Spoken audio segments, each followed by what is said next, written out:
Everyone, welcome to another week of O Ship. So this week, I'll be welcoming another one of my very special guests, Donald Chesnut, who's the Chief Experience Officer at General Motors. So I've actually known Donald since about 2008, and I consider myself to be a pretty old school digital guy, as some of you may know. But I got to be honest, Donald's got me beat. He's been in the biz for a really long time. When I look back at my resume, in 1995, I was making websites about my hobbies like video games and sound systems, and he was working at companies like American Express and their interactive groups. He actually then went from there to join iconic early digital agencies like Studio Archetype, which got acquired by Sapient.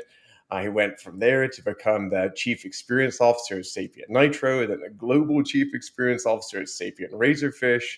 And then he really jumped in the deep end and became the Chief Experience Officer of MasterCard before his latest amazing role as the Chief Experience Officer at General Motors, which he started in January of 21. Did you see how many times I got to use the word experience there? So, needless to say, I think this is something that Donald knows a lot about. Beyond all that, in my interactions with him over the years, I found him to be, frankly, just kind of an all around amazing human being. And he's a very admired and capable leader. So I had to have him on No Shift as a guest. So today we're going to dig into Donald's thoughts on building kind of incredible customer experiences through the eyes of the customer and his take on design, innovation, and how that impacts those experiences. So here we go with another week of O Ship.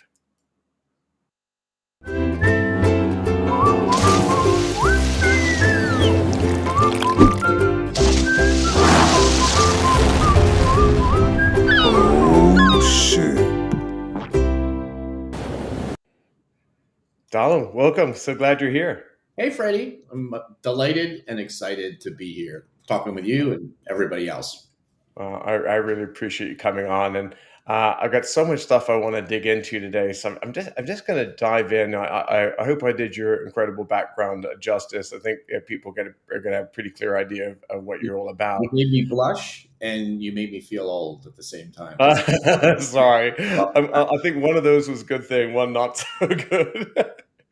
So I talked to reference digital guys. There's all these titles have been over the years. We were web guys, we were interactive guys, then we were digital guys. When did you go from being a digital guy to being an experience guy? That's a great question. I do look, when I talk about kind of the history, evolution, and just where we are and the importance of customer experience, I do look at technology as being the reason we talk about experience. Now, I've been around a while. I haven't been around that long, but I don't think before we had like microcomputers, I'm talking 90s, 1990s, did we really start talking about things like user experience? You had fields that were human computer interaction and things, but it was the early advent of microcomputers, the first versions of the Mac. You referenced me working early days in companies like American Express. I always kind of laugh and say I laugh in explaining that was pretty much my first role in digital new media. And I was a product manager for AOL service. I'm sorry, American Express's service over AOL called ExpressNet. So I love calling Awesome. date Get myself. those AOL discs out, everybody. Exactly. So Rain Man, programming in Rain Man. It was these early days of technology, the explosion of microcomputers that made us start talking about user experience. Right.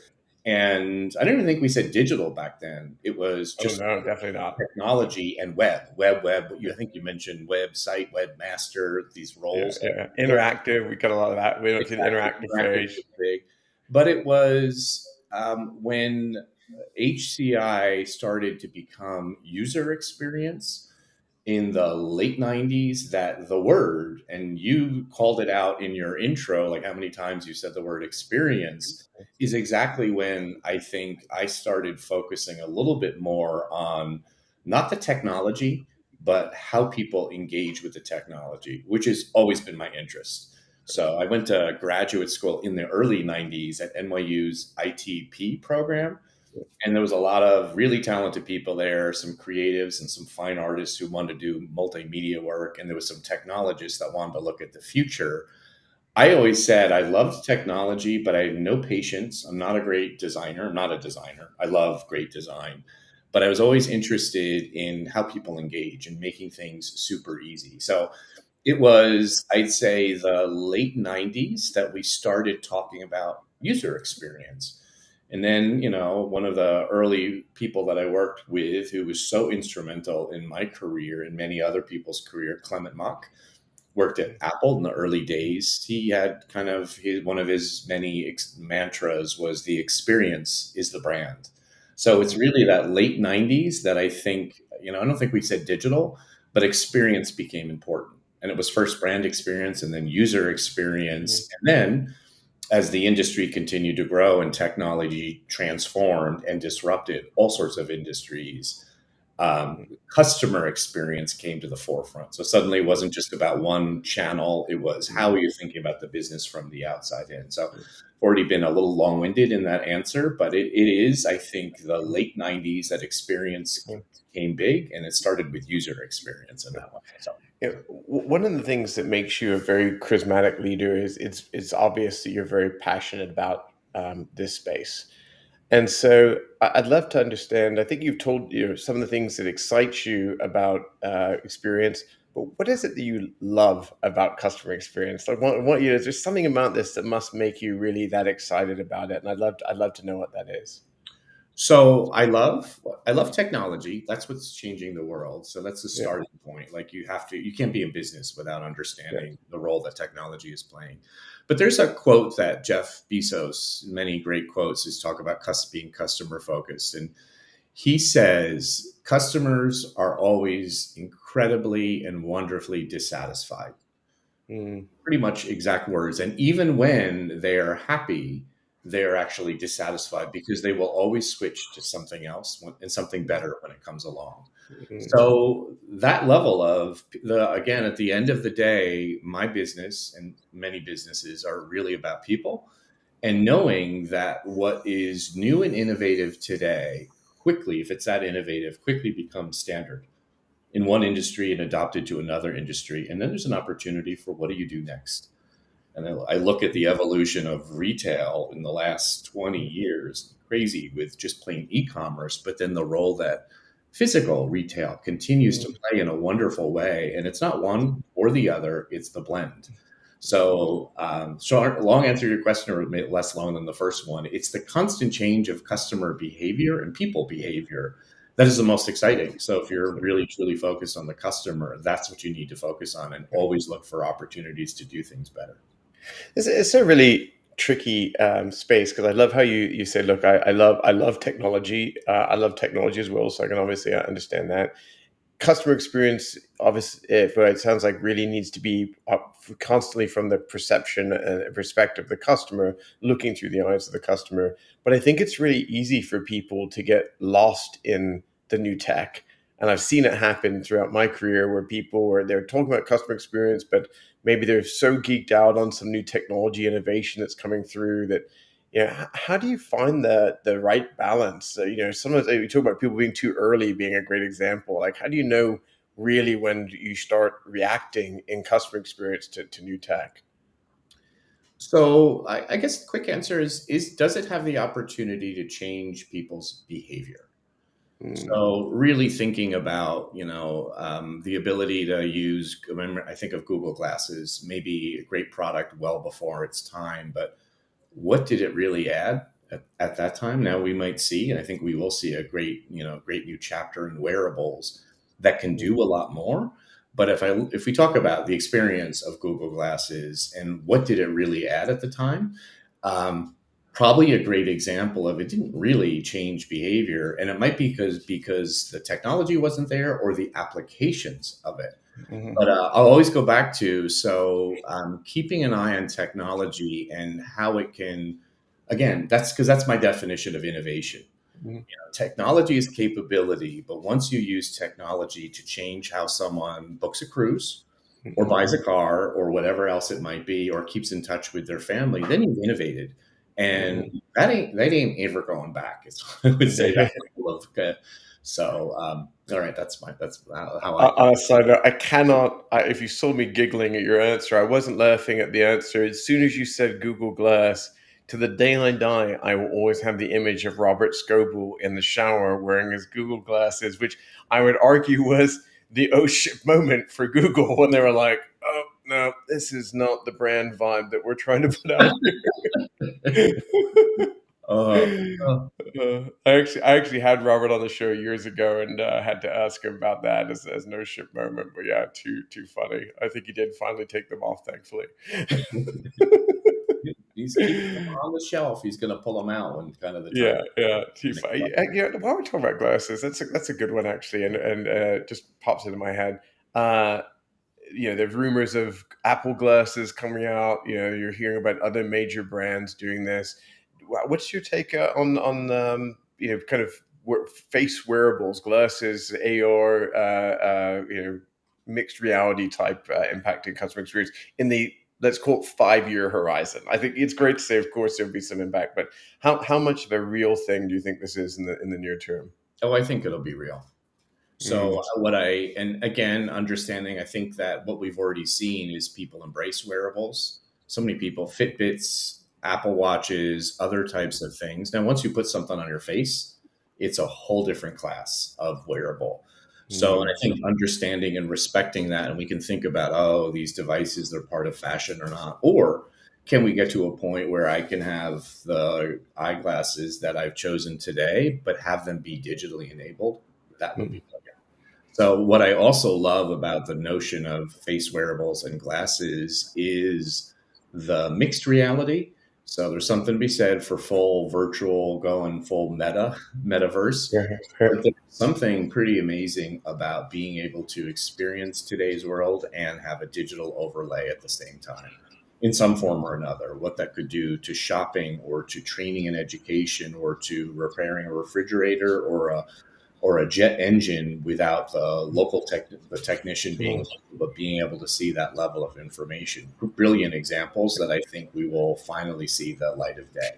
Yeah, I don't want to put you on the spot with anything specific to General Motors that you'd be uncomfortable to talk about, but as a general concept, what do you think people are thinking about when it comes to, let's say, the big potentially being a digital overlay on my glasses and driving? Because that could be the greatest thing ever or the worst thing ever, depending on the execution. So the very first thing that comes to mind is safety. Yeah, So, of course. we're a company that has learned and believes very first and foremost in our vision of 000 is all about a better world, but also one of those zeros is zero collisions, zero fatalities. So Mm, thinking about any technology like that would have to be so tightly vetted with, does it distract or does it enhance? mhm, What I would say in that specific case, there's probably much better examples of using other glass in mm, the vehicle, like your windshield, which we are mm. today. I don't know if you've been in a GM vehicle, but the display that reflects on your windshield that shows some safety information, your Mm. speed as it relates to the current speed, amazing. And I can That's see the awesome. and I can see just there. And so that would be a much smarter and therefore, well, much safer and therefore much smarter Mm, application of technology that mm, is not necessarily on your face. But mm, we have many partners that come to us. Well, you could do certain things. And I always come back with, well, what should you do? And safety was being the very first kind of mm. thing that we take into account by way of should. So Yeah, I mean, I guess anything with a vehicle, if you compromise that in any way, it's non-negotiable, basically. Yeah. non-negotiable because there are people using is the wonderful thing about working in a company with such scale, but there are people using your products every day, all the time. And then there's those people in the community itself, they're pedestrians and other people that are it's absolutely paramount. So Hey, so what are some of the other technologies and innovations that you're watching out there that you think are interesting or have the biggest potential impact on customer experience? I'll just go to something that's kind of the first thing that comes to mind, but is worth unpacking is data. So I think your probably question was, what are the other technologies that customers might see? And I can talk about that and the other Yeah, please. expressions of that. But just the understanding of driving patterns and how we can actually create better services for the vehicle, understanding how driving patterns can unleash much smarter underwriting for insurance. Yesterday was a post on media channels around our new roads initiative for local city and state governments. Our cars can now predict where there's going to be a pothole based on a little bit of bump. And we have research that shows you can fix a pothole now when it's just actually a small little hole, or you can wait till it's actually a large pothole, which is when most city and state governments fix them. And the cost difference is, I'm going to quote myself, but it is like 10 times, 9 times more. That's So bonkers. so bonkers, right? So you can actually have data that works with a smarter city that says fix these things now at 1/10 of a cost before they're actual problems. That's just one example of many of Do, do, having. do you think the cars will be like, that kind of data capture, which again, just and I wasn't expecting that answer at all. Uh, there's one side of it where I think people are imagining, city vehicles are potentially doing that kind of scanning, and that makes sense. But then there's another version of that that could potentially be, well, is there all vehicles are scanning for it, and is there some kind of like data layers or like, hey, some all cars start to share a certain amount of information because it's good for the collective will and doesn't impact privacy in any way, and then other things might be the data that's specific to that individual user or operator or car. Exactly right. So I think cities Very are, cool. we can look at the data in aggregate. We can look at the data specific to you with your permission. And again, Mm, I look at safety as paramount. Data safety and security is also paramount. So we kind of work very carefully. But what is related to how your vehicle behaves and how mm, your family behaves, et cetera, and just understanding what services we can unlock there. But the aggregate, there's also how vehicles can talk to each other. So when you look mm, at the future of the connected car, so it's not just what the vehicles experience and then an upload. It is understanding where traffic is happening, et cetera. When you think about autonomous vehicles, that becomes all the more important. The vehicle to vehicle, share mm, of data of what is coming literally and figuratively around the bend. mm. But is I guess a lot of this when you think about data, and at least when I think about customer experience, um, the best customer experiences anticipate your needs before you have them, and I think every data point that you get out there, I think kind of makes that more powerful. When I can't help but think about this with vehicles, and again, I'm just catching up to what you've probably been thinking about for years. But I think about like the opt-in things you do, like on a website or an app, and you're like, yeah, yeah, sure, I'll share a little bit more extra data if it makes the broader experience better. And I guess people will start opting into that same kind of data with their vehicles. It's really wild. It is absolutely wild. So we have a bunch of projects and products underway right now where we are testing and learning with that based on what we know from your usage, and then with permission, providing new services and making you aware of new services that you might not know exist based on your driving behavior. You need to do that very carefully. So the experience is everything with the Mm, permission and understanding of the customer. But I'll maybe put out another idea that is, there's where mobility is today and where it will be in 5 years. And that's one of the things that excites me the most about the business I'm in the company GM that I'm working in. That we have an initiative that is called the software defined vehicle.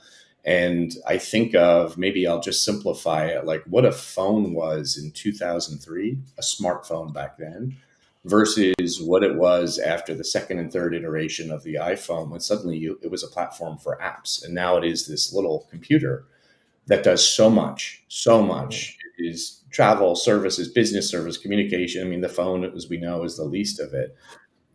The vehicle itself will be, start thinking of the step change with the amount of technology, the amount of hardware, the amount of sensors, and the data that is constantly running through it to be able to do things like autonomous driving, monitoring your vehicle for better performance in the world of electric driving, whatever. But and many other products and services, it will be a fundamentally different relationship that consumers have with mobility in 2 years, 5 years, and 10 years than it is today, and than it certainly was 10 years ago. So that is super exciting. Just the amount of innovation that is happening in the world of mobility. I feel like it's not like any other industry that I'm aware of even in my years prior to being at GM and just understanding other businesses, just how much change will go through. So that's a great segue. So you've worked again. When I knew you, we were more on the air. When I first met you, is probably a better way of phrasing that. And were working in an agency in the consulting space. And you get to work on lots of different brands and industries. As one of the fun sides of the kind of agency and consulting business. Um, then you've had, like I said, two very major roles at two very major companies, and I would love to know, just as a uh, creator and as a leader and as an executive, what do you feel like you've learned the most in the last couple of years from taking on these chief experience officer roles on the brand side or the corporate side? That on a corporate, or what we call in our old agency, the client side, that there Mhm, are people using your products every day. So understanding how we both make it better for today, and this is definitely the opportunity at mhm, General Motors, how you continually make vehicle ownership from shopping and buying to ownership to service better. And at the same time, while we create new services, some of which I just described, and at the same time innovate, super interesting, also super challenging. And there's that old cliche of changing the engines of a airplane that's in flight. mhm, That's what we're trying to do. So, and mhm, continually, and the what I think attracted me the most is from a customer experience standpoint. mhm, That I always use the analogy: if I was a sculptor, there's so much clay to work with by way of people's interactions today with mobility. So mhm, we think about shopping and buying and how that experience is changing via digital, and how much we want it to be continually to be better. mhm, Ownership, the features. So another example I love to call out is that what a vehicle can do today, so different than what it could do 5 years ago. But do mhm, customers, owners really understand that? And that will change. So making sure that we're educating and informing, and then service. So, but then mhm, I'll just add one more little dimension: the role that digital and technology plays. So, from web to mobile to chat to intelligent advisors to our wonderful advisors in our contact centers. So, GM's mhm, pioneered kind of the connected car with OnStar that is monitoring your car, and you get into an accident, they call you.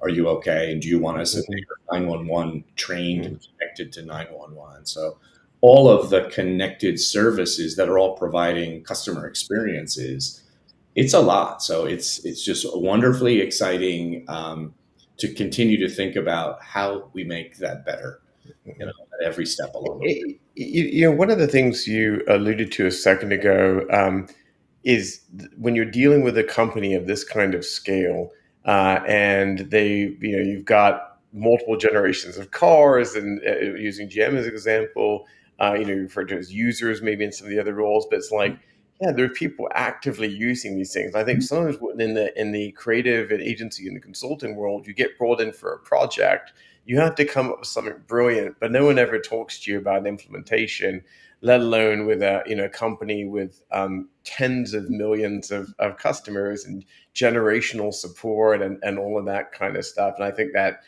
there's a huge operational side of this, basically, that I think it's Huge. forgotten about. And I'm sure a lot of that falls into your world. Um, what Huge. I'd love to flip this on its head, though. So there may be, we have a wide range of different people that tune into our ship. And by the way, I've been seeing questions pop up in chat, and we're going to address some of those in a minute. Um, but there are people here with smaller businesses, and they're hearing a lot about customer experience, and they know it's important too. Uh, so there's different problem sets that you might be dealing with than, let's say, a smaller business owner. Is there any size of business that shouldn't be thinking about customer experience at this point? And if assuming not, what should smaller businesses maybe focus on, given that they don't have infinite resources? So that's a wonderful question. There is no difference. Businesses of any size should be thinking about the experiences that they're providing. So I think it goes back to that Bezos quote. Just even if you've got happy customers, understand those happy customers will happily probably move to something else if it comes Mhm, along that actually fits an unmet need that they didn't mhm, even realize they had. So always understanding what are your customer needs and how are you providing for them. That works in a business of 3 people, of 300 people, of 30,000 and more people. Of just that's the beauty of, I think, Freddie, your history and my mhm, history of trying to design businesses mhm, and services and brands from the outside in. So I think the rules apply. And going back towards, I always define customer experience as two things. It's breaking down how much do you know about your customers, so that mhm, insight and what are their pain points and what are their pain points tomorrow, and what you do with that insight in the design of your service. mhm. So digital or otherwise. So if you can do those things, that's how a customer experience comes to life in that fashion. So And this small is something. business, Look, you could be a startup with 3 or 4 people, and I think if you have some level of empathy, or maybe even just intuition on what customers need, then you should be shaping your service, your offering accordingly. Which is another segue to another question I meant to ask you, actually. So, you've been again doing this for a really long time. When you're thinking about new customer experiences or how to innovate in the customer experience space, I don't know if these things are all equal, or I'd like to know if one is more important than another. Qualitative data, quantitative data. Is it intuition? What is it? Just a natural sense of human empathy? Like, what are the things, the qualities, and or the things that people are tapping into to create the best experiences? wonderful question. And in the world of experience, we've always faced with customer experience, user experience, product design, always faced with, how do you mix what all these sources tell you? Intuition, competitive best practices, what one industry is doing that you might want to take over, qualitative versus quantitative. All of them have a place. One thing that I didn't say yet, but in my recent years of working with companies like Mastercard and GM, understanding scale, so important. So those are businesses that meet many different customer and consumer types, particularly in mobility. The more I talk to people, I realize everyone has their own orientation towards mobility and driving. Some don't want a car, some don't understand the brand, some are so passionate about Silverado and their truck and long-term Mhm, customers. Some are fleet customers managing, small businesses and things. And people have many different orientations. Going back to the heart of your question, mixing them all so important. So from an experience standpoint, really understanding behavior, so important. From a quantitative standpoint, tells me scale. So do a lot of work. We have one of the biggest innovations I think that we've pioneered just in the last couple of years at GM is our Voice of the Customer program that mines data interactions. 43 million at the moment. That is call center logs, et cetera. That is interactions with email. That's interactions with your vehicle. On a quantitative standpoint, it also includes comments and other things that gives us some color. That's quantitative, really important to help us point to where we think we want to fix or improve things. The qualitative from an experience standpoint, so key. mhm, So from a product design, because that gives you the why behind the what. And quantitative gives us the what's happening.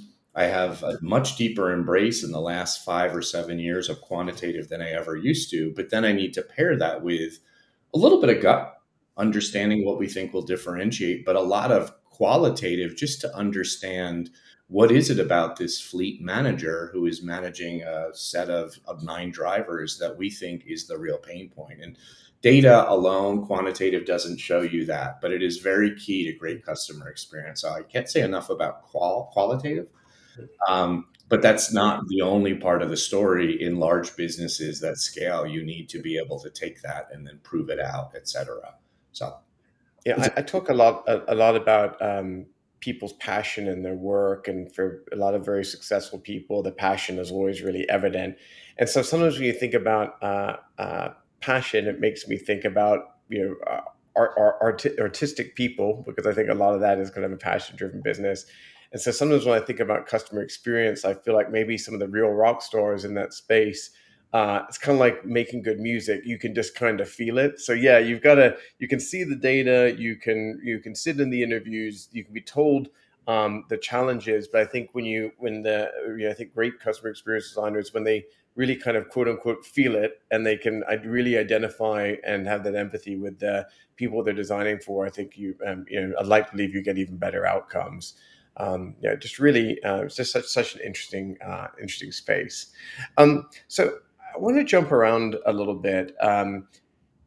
We've talked a lot about customer experience. Out of interest, does employee experience also fall into your world?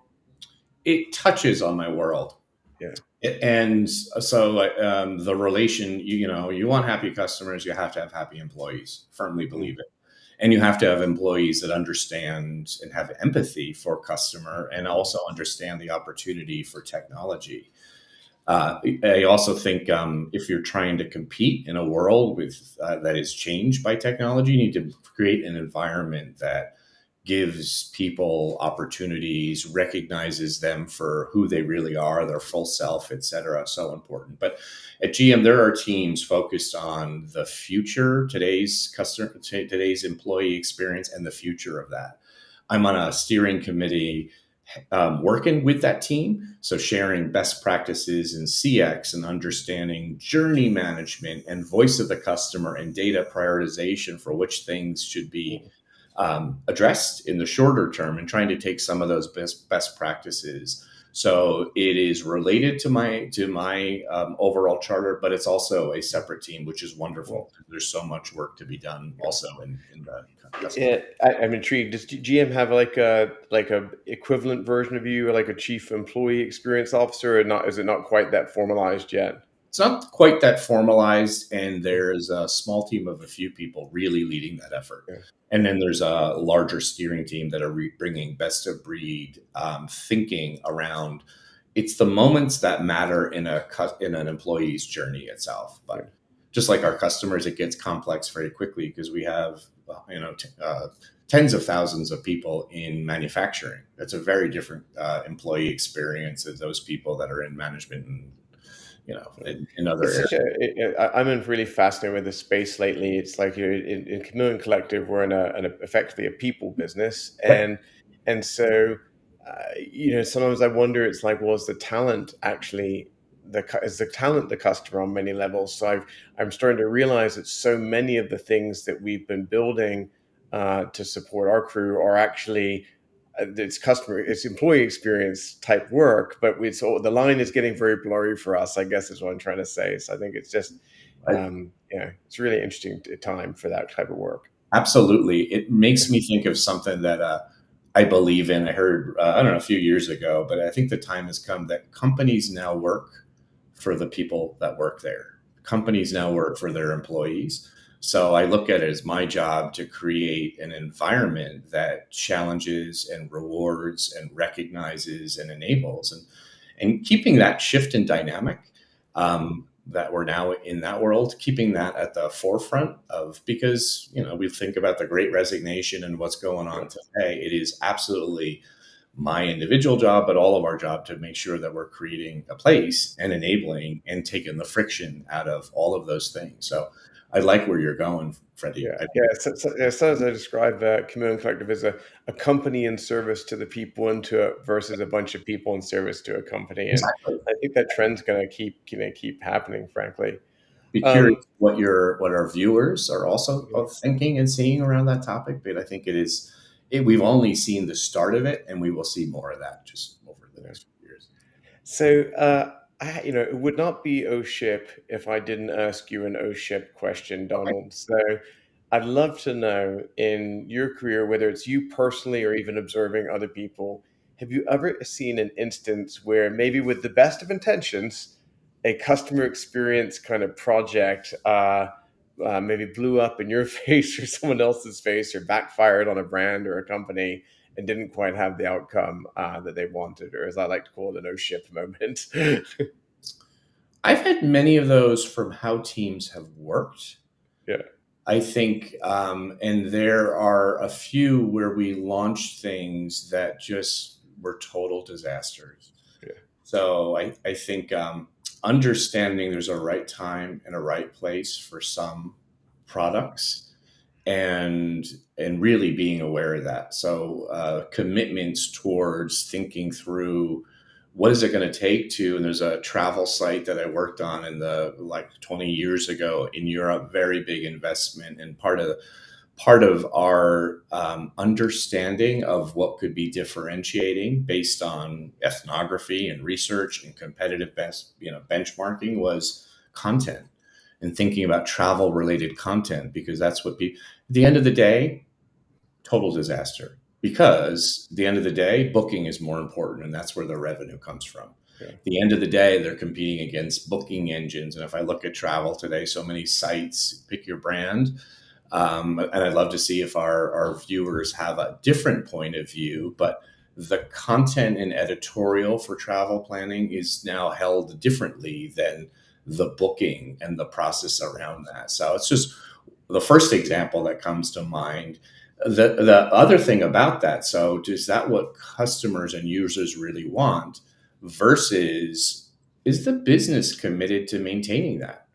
So what it Yeah. seems like a great idea in early stages of any business startup, or early stages of any product that's underway, you need to think through the, to use the buzzword, total cost of ownership.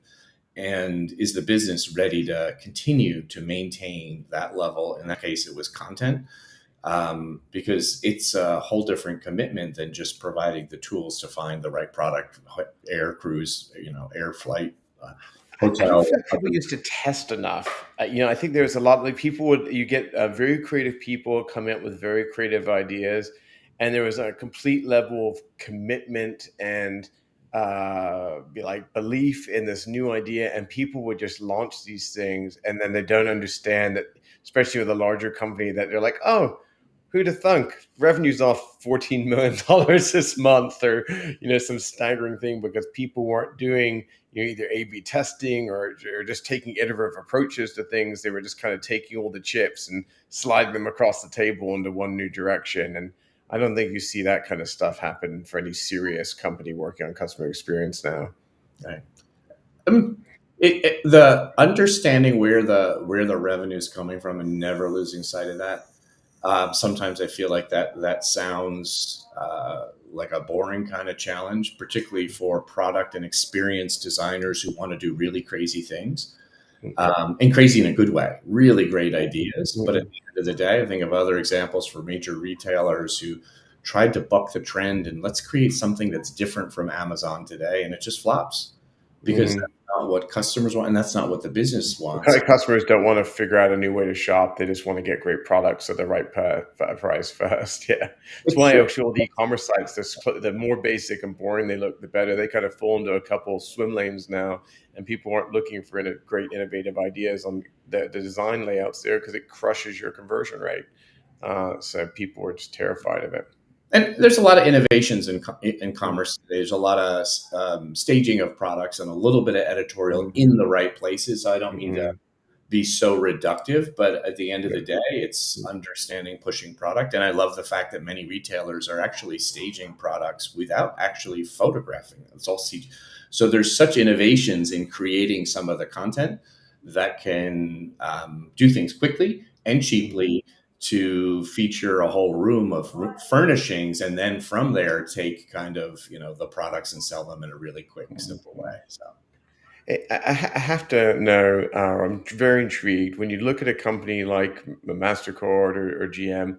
How many people are working on the kind of customer experience over there, as at least maybe as a formal group? Or are you able to share any of that as a, or at least, or a type of company like that, perhaps, if you can't say numbers about those types of companies? well, it's, I don't mean to skirt the problem, and I don't know what the numbers are, but I always say Yeah, that my I'll just speak for me first of yeah, all. My title recently might have experience in the role, but customer Mhm. experience is so many people's Because responsibility. that could be customer So support and things like that, even yeah, also exactly. product. So are your product leaders and technologists really thinking about customer experience? You know, Mm. a company like Amazon that, whatever, has many different methods, interesting methods to keep customer need first. So I don't know what the numbers of people that work in CX and UX in Amazon. We Mm. know it's a lot. It's a lot bigger than many other traditional companies, but But we are talking it's about hundreds of people theoretically, right? Not dozens. a mix of both. Yeah. Yeah, So yeah, GM has many, many. yeah. But I think the real challenge in both environments is making sure that the rest of the people, your leaders, your technologists, are all thinking experience and putting that in their OKRs and other things, not just leaving it to three people who are the UX and you go, and I always say, UX this for us. You've got a bad product or some feature, UX this for us. Thank you. Yeah. And that responsibility is far bigger. So it needs to be shared across the organization. So I want to ask kind of one more big question for today, Donald. And when you think about other people who might look at your career and want to follow in your kind of footsteps or take this on as a career path, what's the best way to get started? I don't think there was formal education for it when you started. Now there may be whole easy career tracks in schools, but I'd love to get a sense of what's the best place for people to start thinking about building a career here. So, a couple things. I mentioned technology throughout. I Mm, think just really becoming a friend to technology in any mm, form in your education, understanding what is the future of AI or cameras and connected cameras, and thinking, and I'm just randomly choosing one, yeah, AI will feed everything. So, mm, because customer experience and technology will always be related. I think number two is the questions that you ask, qual and quant. I feel like it's an important ingredient for me to be always hungry about, well, what does a customer want? Let's go ask. And it doesn't mean you design everything by, do you want A or B? We're just going to choose A. It's trying to find out the need. So the more anyone can really embrace how we stay customer and people focused in how we think about things will always evolve us, always evolve them in their career. And those are two bigger things, I think, again, being fluent in technology mm, and then being always relentlessly focused in smart ways around how to understand a user need, even when it's not articulated. That's where some of the best startups, and I'd love to hear from some of our viewers around yeah, how they stay hungry and thirsty yeah, around what the people behavioral change is absolutely so important, and that changes yeah. in I, so I do many. have one. Yeah, I do have one crazy question from the audience. So it's a mouthful, but it's an interesting challenge for you. So we've got one viewer that has said, I'm going to put it on screen, but I'm going to try and paraphrase a bit here. So speaking of innovation, Masa is wondering about when people shift to kind of fully automated driving experiences at some point in the future. If you're not driving, will people still need driver's licenses? And is there any thoughts or from what you think might happen there in terms of how they approach whether it's regulation or just licensing? Any high level thoughts that you can answer that is there? a fantastic question. So a couple things. So those are starting to be on the road today, and I think I've talked a lot around the vehicle being a very different experience based on technology. I love the question because it tees up the autonomous vehicle, fundamentally different. Just think about what the vehicle experience is like when you don't have to keep your eyes on the road. Well, Now, our super and we cruise. barely keep our eyes on the road now, and it's not autonomous. Just imagine. So we It's- want, so for Super Cruise, we always want you to stay alert in driving, and that is driver assisted features, but fully level five autonomous. On the road right now, we have in our company Cruise self-driving taxis in San Francisco. Amazing. They're on the road, and think of what that's like. Someone said who was in one. Uh, made the comment that I just loved. They said it's the first time you get in a self-driving car, it is a fundamentally game-changing experience for the first 5 minutes, and then your phone comes out. You're like, and I'm still That just in a talks car. about so many things that we've talked about today around new technology, pioneering, et cetera, and how quickly we habituate to it. It's amazing. So it's amazing that people just eventually start doing things, and or we have our advanced research and design teams are thinking about what is the in-vehicle experience when the vehicles are self-driving. Now, the viewer asked about driver's license. So in that case, it's the license goes to the livery company. It's a whole different business. Now, when you're owning a self-driving car, I actually don't know. So it's a good question around um, what you will need to understand around driving, et cetera, to make sure that it's registered and licensed to you. I just honestly don't know the question. But I will say with self-driving cars, in the case of taxis, you don't have to have a Yeah. license. Yeah. You're just the That's right. passenger. It's just like, yeah, like the Uber driver, you have no connection to it. They're providing you a service ultimately. Exactly. I guess ownership will dictate everything. Super Exactly. interesting. Would- Um, yeah. Donald, I just want to be conscious of time. This was such a great chat. I could pick your brain for 10 more hours. I know that other people will want to engage with you and follow you and learn more about what you're thinking about the world. So, what's the best way for people to stay engaged with you if they want to read about what you're thinking or connect with you in some way? So first of all, please do. LinkedIn is probably my choice of platform by way of behavior these days. Find it great by way of keeping in touch, communication, and just the content of sharing. So hit me up on LinkedIn is probably my favorite social channel today. And please do if I've said anything that either resonates or that you disagree with, love to hear about it. That's awesome. Thanks, Donald. And I do want to take a moment. Normally, today at this moment, I would talk about people supporting the show, but today, I'd like to reach out to any of our audience that may know Sean Finnegan. And so, Sean Finnegan was one of the original founding members of Chameleon Collective. I believe he was Chameleon number three. He had a huge, profound impact on this business, and he also had a huge, profound impact on my life personally, and he may have had a huge profound impact on many of your lives if you've been in the digital advertising world for a long time. He was kind of a larger than life personality who seemed to be everywhere, and you had a reputation for taking photos with celebrities, and you knew you'd really made it if you'd end up in a Sean Finnegan selfie someplace at some industry party. Unfortunately, Sean passed away on Friday of last week rather suddenly. It was a huge hit for all of us, and he's left behind his wife and seven children in between the age of 9 to 25.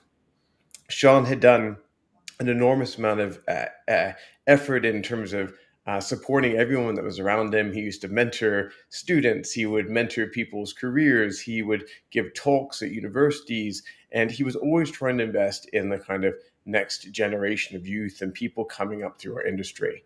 And unfortunately, he's not around to do that anymore, whether that's for people out in the industry or, frankly, very sadly, for his family.